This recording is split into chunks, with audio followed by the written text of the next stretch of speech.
terlebih dahulu. Mbak Ambar tolong dipimpin doanya ya. Ibu, sebelum memulai pembelajaran kita hari ini, ada baiknya kita berdoa bersama-sama. Doa dimulai.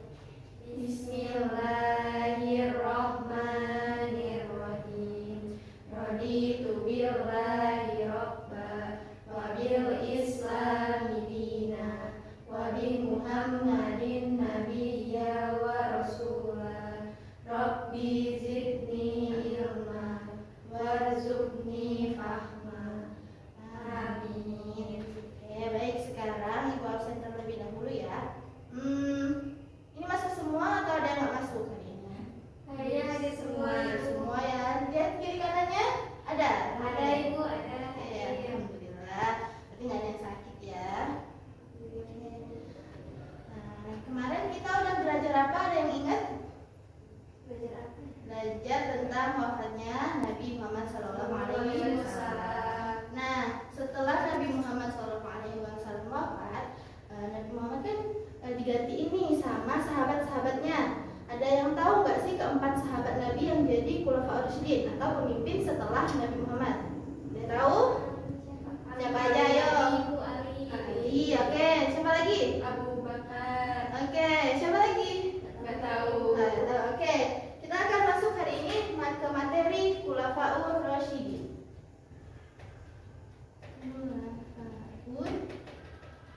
Khulafaur Rasyidin.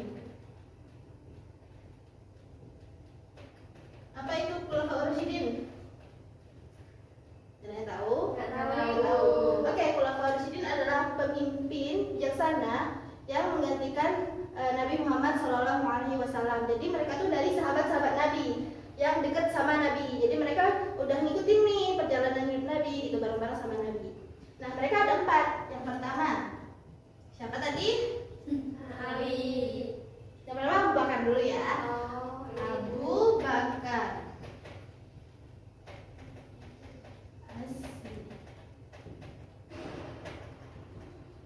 Nah, yang kedua setelah Abu Bakar, Ali. Ali ada di yang keempat. Terus ya, Ali bin Abi Thalib. Terus yang kedua itu Umar bin Khattab.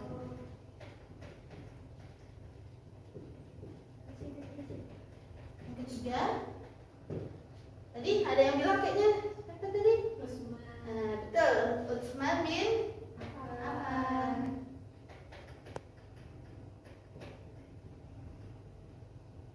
Jadi mereka ini adalah keempat Khulafaur Rasyidin. Untuk mempelajari biografinya, Ibu mau kita nonton video bareng-bareng. Ini ada video singkat tentang biografi 4 Khulafaur Rasyidin. Kita mulai ya. Ditonton, disimak. Dan yang pertama Abu Bakar As-Siddiq, yang kedua Umar bin Khattab, yang ketiga Utsman bin Affan, dan yang keempat Ali bin Abi Thalib. Biografi singkat Abu Bakar As-Siddiq. Abu Bakar memiliki nama asli Abdul Ka'bah dan kemudian Nabi mengubahnya menjadi nama Abdullah. Abu Bakar menjadi Khulafaur Rasyidin pertama setelah wafatnya Nabi SAW. Dia menjadi pemimpin umat Islam pada masanya, tepatnya pada tahun 11 sampai 13 Hijriah,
ke seluruh dunia Islam. Di bawah kepemimpinannya, Utsman berhasil memperluas wilayah kekuasaan Islam hingga ke Afrika, dari Roma hingga ke Turki. Biografi singkat Ali bin Abi Thalib. Ibunya memberinya nama Al-Haidarah yang memiliki arti asad atau singa. Lalu ayahnya mengganti dengan sebutan Ali. Ia dibesarkan serta dididik oleh Nabi Muhammad SAW. Ia masuk Islam setelah Siti Khadijah. Sebab keberaniannya yang luar biasa, Ali bin Abi Thalib mendapat gelar Singa Allah dan karamallahu wajhahu, atau semoga Allah memuliakan wajahnya. Ali bin Abi Thalib adalah putra dari paman Nabi sekaligus sebagai menantu Nabi Muhammad SAW. Setelah 6 hari dari wafatnya Utsman bin Affan, ia diangkat menjadi khalifah sebagai pengganti perjuangan dari Utsman bin Affan. Ali bin Abi Thalib berjasa dalam mengganti pejabat-pejabat yang tidak cakap. Ia juga membenahi keuangan negara atau Baitul Mal. Ia juga memajukan bidang ilmu bahasa, memajukan pembangunan, serta memadamkan pemberontakan di kalangan umat Islam dan masih banyak lagi. Mungkin cukup sekian pembahasan materi tentang beliau. Oke, tadi kita udah nonton bareng-bareng nih biografi singkat dari para Khulafaur Rasyidin ini. Nah, Ibu pengen kalian bikin mind map tentang keempat Khulafaur Rasyidin ini. Jadi dibagi ya, nanti Latifah yang Abu Bakar sama Umar, terus yang Ambar, yang Utsman sama Ali. Nah, di dalam mind map yang kalian buat itu harus ada tanggal lahir, tanggal wafat, sama kontribusinya. Jadi selama masa kejayaan, selama masa kepemimpinan beliau tuh apa yang telah beliau lakukan, gitu ya. Oke, Ibu minta kerjain, Ibu kasih waktu 15 menit. Nanti setelah 15 menit, Ibu minta kita maju ke depan dan menjelaskan apa hasil mind map kalian. Oke. Kalau ada yang mau ditanyain, boleh ditanyain dulu. Ada yang mau ditanya? Nggak ada. Oke. Tadi videonya kecepatan nggak? Nggak, cukup ya. Oke, aman ya. Anak-anak udah pada selesai? Sudah, Ibu. Udah semua ya? Sudah. Oke, sekarang Ibu mau kalian maju satu persatu ya. Dari Latifah dulu. Yang sini. Coba hasil diskusi dari Latifah nih, hasil pemikiran Latifah apa? Bu mau dengar. Langsung saja ya Bu, tanpa perkenalan. Ya, oke. Yang pertama ada Abu Bakar. Abu Bakar lahir pada tahun 572 Masehi di Mekah, wafat pada 634 Masehi atau 13 Hijriah. Pada masa kepemimpinannya Abu Bakar yang pertama ada mengatasi pembangkang yang tidak membayar zakat. Yang kedua ada penumpasan nabi-nabi palsu, yang terakhir ada menyebarkan Islam ke Syam dan Irak. Yang kedua ada Umar bin Khattab, lahir pada tahun 584 Masehi dan wafat pada 644 Masehi. Pada masa kepemimpinannya Umar bin Khattab melakukan yang pertama perlindungan masalah tauhid dan perhatian masalah ibadah. Yang kedua mewujudkan pembagian wilayah. Yang ketiga penerapan pajak dan pembentukan Baitul Mal. Yang keempat membacakan pelajaran Al-Quran. Yang kelima penggunaan kalender Hijriah. Sudah. Terima kasih Mbak Latifah. Cukup ya. Oke, tangan buat Mbak Latifah dulu. Oke, sekarang giliran Mbak Amar. Berarti Mbak Amar bagian yang Utsman sama Ali. Ya, silakan Mbak Amar. Berarti langsung ini Bu. Ya. Oke, yang pertama, yang ketiga ada Utsman bin Affan. Dia itu lahirnya tahun 576 Masehi, terus wafat tahun 656 Masehi. Terus Utsman ini memimpin pada sekitar tahun 23 sampai 35 Hijriah. Yang terjadi pada masa kepemimpinan Utsman bin Affan itu yang pertama ada perluasan wilayah, terus ada kemajuan di berbagai bidang, terus ada mushaf Al-Quran berhasil dibukukan. Terus yang keempat ada Ali bin Abi Thalib, yaitu lahirnya sekitar tahun 600 Masehi, wafatnya 661 Masehi. Masa kepemimpinannya itu 35 sampai 40 Hijriah. Yang terjadi pada masa kepemimpinan Ali bin Abi Thalib itu yang pertama terjadinya provokator dengan terbunuhnya kasus Utsman bin Affan, terus terjadinya perang Jamal dan Siffin, terus ada persaingan dan pembangkangan dari Muawiyah bin Abu Sufyan. Terima kasih Mbak Amar.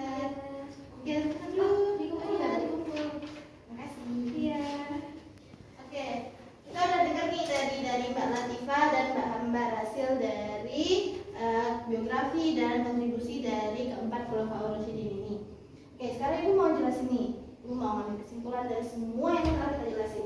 Nah, Abu Bakar As-Siddiq. Tadi tuh ada yang masih ingat nggak nama aslinya siapa?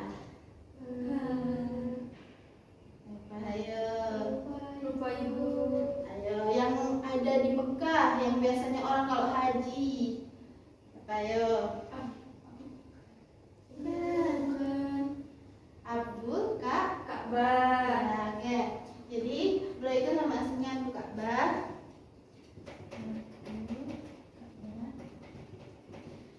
Jadi ini pada masa jahiliyah beliau ini nama aslinya ini. Tapi setelah beliau masuk Islam, Rasulullah menggantinya menjadi Abdullah Abu Bakar, sehingga dipanggil Abu Bakar. Nah, pada masa Abu Bakar As-Siddiq ini berlaku selama 2 tahun 3 bulan. Hanya 2 tahun 3 bulan karena setelah itu Abu Bakar sakit. Nah, pada masa Abu Bakar As-Siddiq, apa sih yang menjadi hal yang kontribusi beliau gitu? Yaitu ada penumpasan nabi-nabi palsu. Jadi ada orang-orang yang ngaku setelah Nabi Muhammad wafat ya, mereka tuh ngaku menjadi nabi gitu. Nah, di masa Abu Bakar inilah Abu Bakar menumpas para nabi-nabi palsu tersebut. Oke, kemudian setelah Abu Bakar wafat nih, Abu Bakar tuh sebelum wafat waktu masih sakit menunjuk Umar bin Khattab untuk menggantikan beliau. Umar bin Khattab menjabat selama 10 tahun. Jadi Umar bin Khattab ini yang menonjol adalah pembuatan kalender Hijriah. Kalender yang sering kita gunakan sekarang. Kalau kita mau puasa, kita mau lebaran, kita melihatnya ke kalender Hijriah kan. Nah, terus Utsman bin Affan.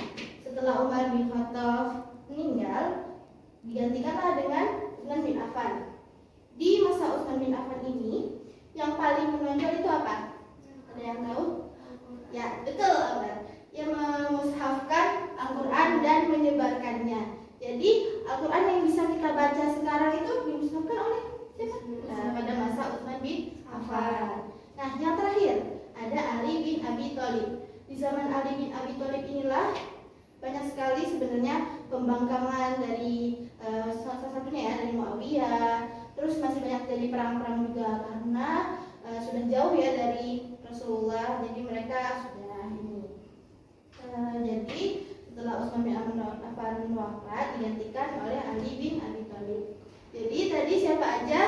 4 khulafaur rasyidin. Yang pertama Abu Bakar. Oke, yang kedua Umar bin Khattab. yang ketiga Utsman bin Affan. dan yang keempat Ali bin Abi Thalib. Ingat-ingat ya, ini bakal masuk nih di soal ujian nanti akhir. Oke, karena waktunya udah habis ya, udah mau istirahat ini. Kalian tadi kan belum sarapan. Nah, di sini mau sarapan kan? Ya, jadi kita tutup ya pelajaran hari ini. Kita berdoa bersama, mengucapkan hamdalah dan doa kafaratul majlis. Alhamdulillahirabbil alamin. Subhanallah bihamdika, asyhadu an la